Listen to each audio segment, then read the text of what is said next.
So, Logan, or Jake Paul, rather, and Mike Tyson. First off, it's nice to see one of the Paul brothers finding something that he enjoys and has a passion for. From him going from dancing to a Call Me Maybe and him being scrawny to him really being dedicated to, boxing and all that. So good for him. He has a passion and he's clearly really into it. So, he's looking good, and as long as he's healthy and happy and does what he wants to do, really happy for him, and I hope he continues. But yeah, people were looking forward to this. Mike Tyson, versus Jake Paul, apparently on Netflix, but apparently Netflix was having issues. Um, so Mike Tyson, Jake Paul fight plagued by Netflix issues that frustrated fans. The long-awaited battle between Iron Mike Tyson and Jake Paul was plagued by Netflix issues that impacted the broadcast's quality and availability. Interest was high, and yet it really was. I've been seeing this all over the internet, whether it be Facebook, YouTube, Twitter, Instagram, you name it. It's basically been talked about. So this was really, really anticipated. Interest was high for Mike Tyson's return to the boxing ring to battle upstart social media megastar Jake Paul. It seems as though the whole world was ready to watch, but that all changed when the Fire Nation attacked. To watch the baddest man on the planet do battle with the brash boxing superstar. However, a series of Netflix issues prevented many from tuning in, with reports of endless buffering and diminished visual quality setting off a wave of fan frustration on Twitter. We've got this from the older millennial. Seriously, Netflix should be embarrassed right now. As soon as people actually want to use their service, this is what we get. Nothing but the best. While some reported problems early in the night, the quality and availability of the live stream suffered during the junior welterweight title bout between Taylor and Amanda Serrano. A rematch of what many have called the greatest women's boxing match of all time. Yeah, I could agree with that.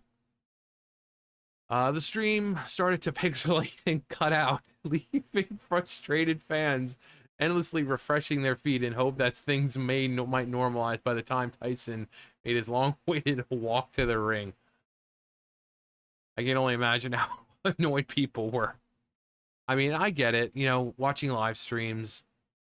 Hell, this isn't a live stream right now, but I watch CFG all the time, and the viewers here aren't going to be nearly as much as you would see on Netflix and Twitch and whatever, depending on how many people. Problems all the time. So it'll be perfectly fine. You'll watch for like an hour, and then suddenly buffering issues. And then it'll come back, see him again, and then like a few seconds later, more buffering issues. So if it's annoying for something small like this, I can only imagine what it was like for people, trying to tune into Netflix to see this, only to find, oh, hey, I'm not able to watch it because Netflix is having problems because so many people are tuning into it. While that was far the biggest issue of the night, it certainly wasn't the only one. Production issues plagued the entire broadcast. At one point, the former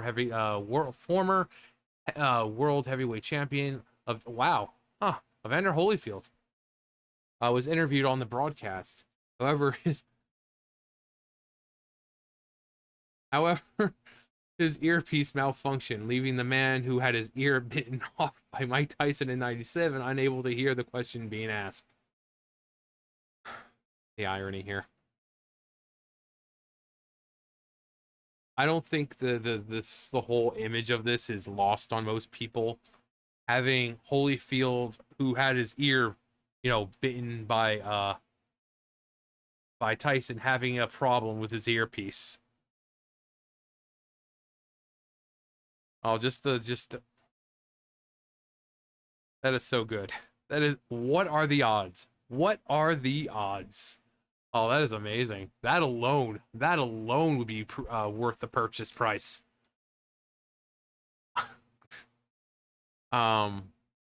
Later that night, as Dallas Cowboys owner Jerry Jones touted the positive qualities of Netflix and celebrated the streaming company's upcoming collaboration with the NFL, his microphone cut out, leaving him muted. Probably for the best. Netflix also appeared to lack a time delay in its broadcast. After a brief interview with Tyson in his locker room, the former world champion walked away from the camera, showing his bare bottom to the world. Oh, God. It could have been corrected easily corrected and dumped out had the company implemented a 7-second delay to the live feed.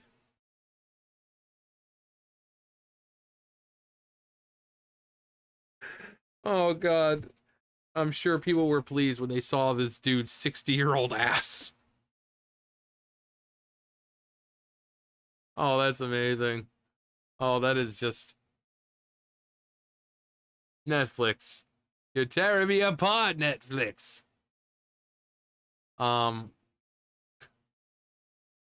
by the time the main event fight between Tyson and Paul started, many were able to access the feed again through mobile devices and computers. But the fight that took place was certainly not what anyone was expecting. Oh, sorry, 58. I said 60.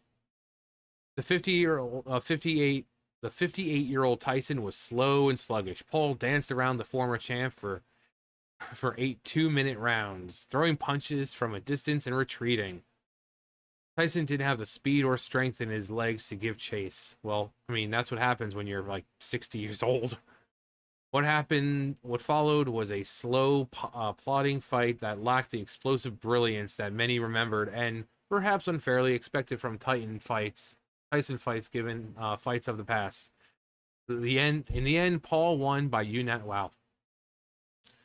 So we got this from Joe Rogan. I'm getting ready to watch the Tyson versus Jake Paul fight like I'm watching someone cast a spell that I hope actually works. And I don't really believe in magic. So that was whatever time he first put, and then he followed up with magic isn't real. This major night for Netflix turned into an evening of frustration and fury on the part of the company's subscribers. Today, the discourse surrounding the event is overwhelmingly negative, with fans voicing their displeasure at both the quality of the fight and the broadcast itself. So, if anyone actually watched it, because I don't have Netflix right now, if you guys watched it, let me know what you thought. I'm sure there are a lot of people who watch me who love boxing and, you know, MMA and all the other kinds of fighting that you can see on TV and stream and all that. So if you watched it, let me know. If you did watch it and what you thought of it. I mean, people were kind of saying it's like, it's not really fair. You know, yeah, Tyson's good, but he's old now.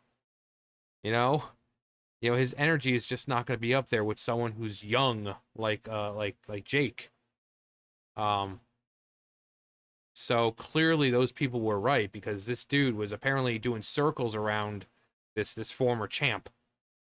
Nothing against Tyson, great fighter, especially back in the day, but he's getting older. He probably doesn't do this a whole lot anymore. Uh so yeah. Even the most well-oiled machine has to come to a, screeching halt sometimes, sometimes that oil just it doesn't carry it as far as it used to, and things start to rust up, and if you're not constantly applying that oil, it's just going to stay rusted, and it's just not going to work very well, and then one day it's just going to break down completely. um but yeah, let me know what you guys thought of it if you watched it. Tell me what kind of problems you guys were actually experiencing. Was it, you know pixelated problems, like were you losing quality, or were you not even able to tune in? You just got the loading just constantly.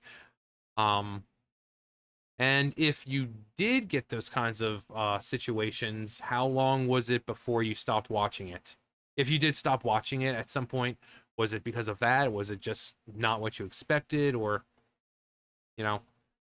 Because with this fight, people were so excited for it, but it seems like it was just one problem after another, and I wouldn't be surprised if people who were excited about it were just like, you know what, I'll just I'll watch it tomorrow or something after people start posting clips of it. It's like I'm not sitting here. This is too much.